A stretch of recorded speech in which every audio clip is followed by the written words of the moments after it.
અંતર્ગત ગેરકાયદેસર દબાણો દૂર કરવાની કામગીરી હાથ ધરવામાં આવી.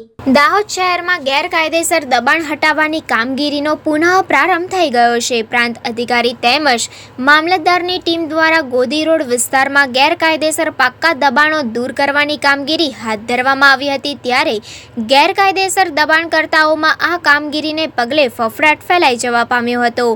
દાહોદ શહેર સ્માર્ટ સિટી તરફ હરણફાળ ગતિએ આગળ વધી રહ્યું છે.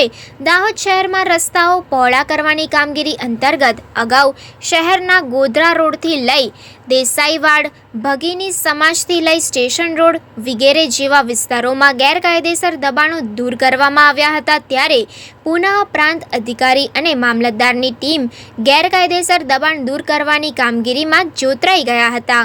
જેમાં દાહોદ શહેરના ગોદી રોડ ખાતે તંત્રે ધામા નાખ્યા હતા અને આ વિસ્તારમાં આવેલ ગેરકાયદેસર પાક્કા દબાણો પર તંત્રએ બુલડોઝર ફેરવી દીધું હતું. તંત્રએ ગેરકાયદેસર દબાણો પર બુલડોઝર ફેરવી દેતા ગેરકાયદેસર દબાણકર્તાઓમાં ફફડાટ ફેલાઈ જવા પામ્યો હતો.